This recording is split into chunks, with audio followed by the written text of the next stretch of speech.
What's up guys, Mike here, the Detroit Borg, with a look at the second generation Chromebook Pixel, which is once again designed by Google and sold through the Google Play Store and remains kind of a showcase piece for the Chrome OS because it's pretty high-end hardware with a pretty high-end price tag, although it is a bit cheaper now. Now the new Chromebook Pixel looks very similar to the previous generation, but we do get new Broadwell processors, a new and improved display, a redesigned keyboard and trackpad. We also get the new USB Type-C connector, which is a reversible style connector that can be used for both data, display output, and charging. Now the second generation Chromebook Pixel 2 is $200 cheaper at $999, so that gets you an Intel Core i5 dual-core with 8 gigs of RAM and 32 gigs of SSD storage. The upgraded model for $1299 gets you an Intel Core i7, again dual-core, with 16 gigs of RAM and 64 gigs of SSD storage. There is no longer an LTE version like we had with the previous generation. Now in terms of graphics, these new Intel processors come with Intel's HD Graphics 5500 integrated GPUs. Alright, so let's get to the unboxing here, and the packaging is very minimal. You see that signature Chromebook LED light that appears on the back. Of course, we'll take a close look at that. Chromebook Pixel on the front. And that's about it. There are no specs or anything on the back here, just our FCC information, as well as the fact that this is designed by Google and assembled in China. Now, it looks like we have a clamshell type box here, so I'm just going to cut the plastic along the side. Alright, just pull the plastic off here. Alright, so go ahead and lift the lid. There we go. Very nice packaging. You can see just insert surrounding the top of the Chromebook here. You can see there's a little pattern along the side if you look closely. So let's go ahead and lift this up. All right, so let's go ahead and get the plastic off this thing. It looks like the design is mostly the same, but there are some changes here. Of course, I will compare this to the previous generation. All right, so I'm just going to pull this to unwrap it. All right, so I'm just going to slide it out. Alright, so let's go ahead and lift the lid to see if there's anything else here, and nothing. So let's set that aside for just a moment and take a look at the packaging contents to see what else came in the box. So inside we'll find our quick start guide, power it on, find a network or log into your wireless network, log in with your Google account and launch the apps, and that's basically all there is to it. Now on the reverse side we'll find more detailed instructions as well as some warnings about using your device and how not to break it. So if you want to read this in detail, just pause your screen. We also have a diagram of all the ports along the side, and just like the previous generation, they haven't labeled them on the hardware itself, so if you need to know what they are, here you go. Now inside we'll find all of our essential accessories, including our power adapter. The great thing about the power adapter here is that this is a fast charger, so with 15 minutes of charge you can get 2 hours of battery life out of your Chromebook. The other great thing about the new Chromebook Pixel is that it charges via USB-C, which can support up to 100 watts. And as you know, USB-C is a reversible connector type that can support both power, 4K video, as well as data. Now the design of this power adapter is actually very similar to the last generation. We have our folding prongs. We also have our button down here for releasing that. So when we release that, we can pull it out. And then you can add your extension cable to extend the range of your power adapter from the wall. Alright, so let's go ahead and lift the lid for the first time, and as it normally should do, it should boot up right away as soon as you open it up. So you can see just how quickly that booted up. So the first thing I need to do is set this up. So we're going to go with English, United States. Our keyboard is the US, and we're going to log in with my wireless network. We're going to agree to our terms and service, and now it's going to install any updates. So once the updates are complete, I just need to log in with my Google account. Alright, so we're all set to go. Since I've logged in with my Google account, it's already transferred all my previous settings from my previous Chromebook Pixel. So that's kind of nice. And of course, if you're not familiar with the Chromebook Pixel, there's a little tutorial here that'll explore how to use it. Now the new Chromebook Pixel looks very similar to the previous generation, but there are some design changes. One of them is the coloring. So the coloring obviously is lighter this time. It's actually very similar to Apple's Space Gray, but once again we have this all aluminum unibody construction, which looks really nice. It's more angular than a lot of laptops which are tapered. So it looks a little more industrial, a little more sturdy, and definitely really impressive and unique in the world of laptops today. And it remains one of my favorite laptop designs on the market. Taking a closer look at our hardware, once again, we have a 12.85-inch display with a 3:2 aspect ratio, which is really geared toward web content. So it's really geared toward web browsing. So again, this is really custom fitted for Chrome OS. The resolution, once again, is 2560 by 1700 at 239 ppi, which is a bit better than the 13-inch MacBook Pro with Retina display. Again, this is a IPS display, so it looks great off axis, and we do have an anti-glare coating on the display.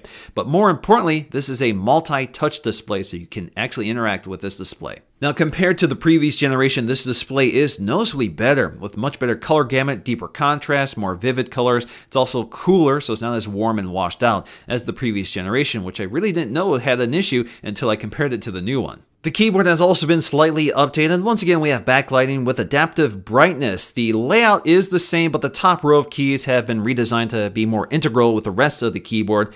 The functions up top include back and forward for navigating through web pages, refresh for refreshing web pages. We have full screen mode. We have this overview to see all your open windows. Then we have our brightness, as well as our volume controls and the power button. The multi-touch trackpad has also been updated here, this time with more of a glassy surface that resembles the MacBook, as opposed to the more rubbery, plasticky surface of the previous generation. Now, hidden in the edge-to-edge glass bezel at the top, we'll find the 720p HD wide-angle camera with blue glass for filtering the light. Now, right next to that is an LED indicator, as well as an ambient light sensor for adjusting the brightness of the display and the keyboard. Now, the other big story with the Pixel 2 is the new Type-C connector, which you can find on the left-hand and right-hand side. So this is used to both power the computer. You get a 60-watt power adapter, which supports fast charging. At least the battery supports fast charging. This can also support 4K display output and 10 gig data transfer speeds. Also on the left side are two USB 3.0 ports, as well as a headphone jack. Now on the right side, you'll find the other USB-C connector, which again can be used to power the computer, so you can plug it in on either side. And then you have an SD-XC card slot. Now, if we compare the I/O to the previous generation Chromebook, you can see we had a dedicated power port instead of a USB-C.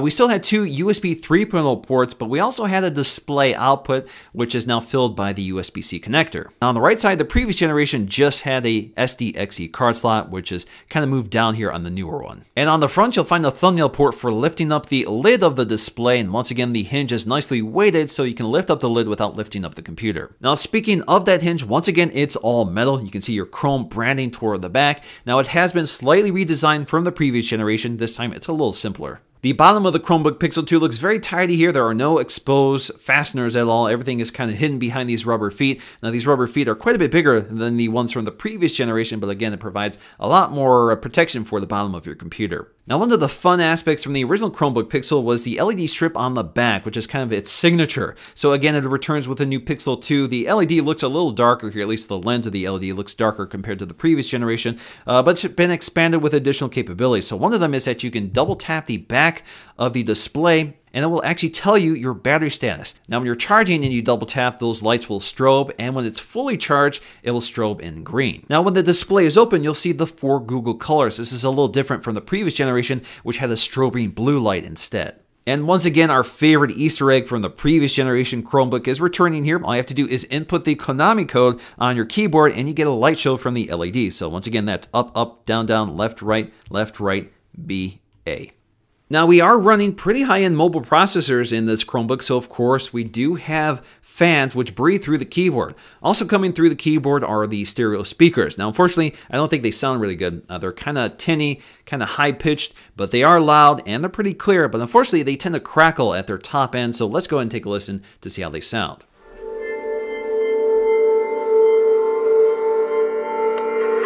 USB Type-C is a new connector that allows us to deliver power, data, display over one connector, one cable, and one port. It's about the same size as a micro USB connector, but it's good for up to 100 watts, super high-speed data, and allows you to output 4K display over it.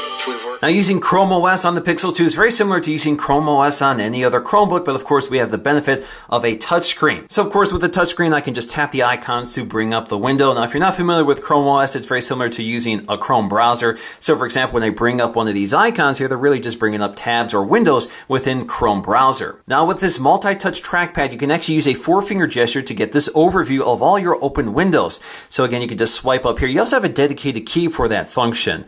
Now, if you're within a window, you can maximize it by, again, hitting that full screen key on the keyboard. Of course, you can also just minimize your windows here so you can see your desktop, and you can bring them forward again just by tapping the icons. And all the windows that are active are lit. You can see right below those icons, you see these little indicators which indicate that those particular pages are open and ready to be viewed. Now, on the lower left, you can see we have our app drawer, very similar to an Android device. So, for example, if you want to add Google Photos to your shelf, all you have to do is drag and drop it, or you can right-click using a 2-finger gesture here to pin to shelf. And then you can move this around by tapping and holding on it. You can right-click on it to unpin it, and that sort of thing. You can also select Auto Hide Shelf. So this will hide the shelf whenever you bring up an app like YouTube. So if you move away from the shelf, it'll hide. When you move back to it, it'll come back forward. Now you can also swipe up from the bottom here to hide the shelf and swipe up again to deactivate that. Now we also have voice control in here. All I have to do is bring up the app drawer and say, okay, Google, what's the weather like tomorrow in Rochester Hills, Michigan?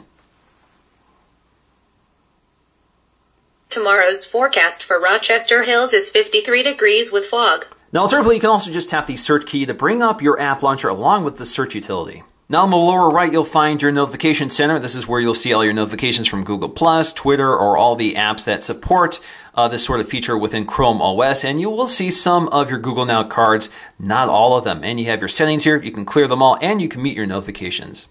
We also have our system tray here, which allows us to adjust our volume. You can disable Bluetooth, connect to a wireless, or manage your wireless settings, and you can jump right to settings from here. Now the settings panel is pretty comprehensive. You can even adjust which search engine you want to use when you bring up search. Of course, Google is here by default, but you have Yahoo, Bing, Ask, AOL, Live Search, Search Me, and more. You can also go to advanced settings to get even more, so you can adjust your date and time, your privacy settings, your Bluetooth settings, passwords, Smart Lock, which is a very interesting feature. This will allow you to unlock your Chromebook and log into your account if you authorize certain devices nearby, such as an Android phone. Now we do have a marketplace for apps here. We just go to the web store. Now you can see we have apps, extensions, and themes, so you can theme out your browser if you want, which is pretty familiar to the Chrome browser. Now you can select whether you want Chrome apps, which are apps specifically designed for Chrome OS, so you can see Vine, Vimeo, and other things.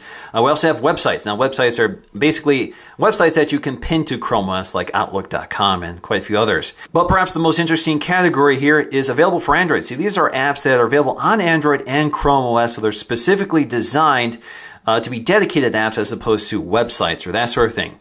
So one of the apps I've downloaded is Hangouts. So as you can see here, instead of a Hangouts tab or window, I have this dedicated app and icon which floats around on the desktop or above whatever I'm doing here. So if I want to quickly access my Hangouts, all I have to do is tap this icon and look at my conversations here. So I can tap this conversation and then it stays active when I move away from it. So I can close that out, or I can bring it up again like so. And I get this little chat head which appears right there. So if I go to minimize that, that stays in the background while I do other things, and I can jump right back to it. And anytime I get a new notification, the message will pop out, or I'll see a little indicator telling me that I have pending messages. Now, as you can see in this full screen view, I have nothing but the website. It hides everything else, and if I want to gain access to that, I just take my cursor up to the top or to the bottom. So with this touchscreen, I can scroll up. You can see I have kinetic scrolling. I can also pinch in and out to zoom in on my text, and everything is really smooth and quick. And of course, I can also use my trackpad. Now, as I said in my original Pixel review, I'm not going to say anything that other people haven't already said about the Pixel, which is that it doesn't make a whole lot of sense for most users because the operating system limits what you can do with it. Now, it's a great operating system. I really like Chrome OS, especially if you're heavily invested in Google or you just spend most of your time on the web. It's a fantastic operating system, completely trouble-free, robust, and secure. But in the end, all this high-end and expensive hardware is really unnecessary for powering Chrome OS. You're not going to see huge benefits here. But of course, this is a smooth, fantastic operating computer, beautiful display, definitely the best display you're going to get on any Chromebook, which is a big deal, I think. So maybe that's the biggest reason to purchase it if you really want to use Chrome OS. But I really think this is geared toward Googlers or people who work at Google or developers who really want to work with a quality product and not one of the cheap $200 laptops that are out there. But ultimately, this is a beautiful piece of hardware with a great display and a great design. So that's going to do for me in this video. Thanks for watching, and I'll see you again in the next one.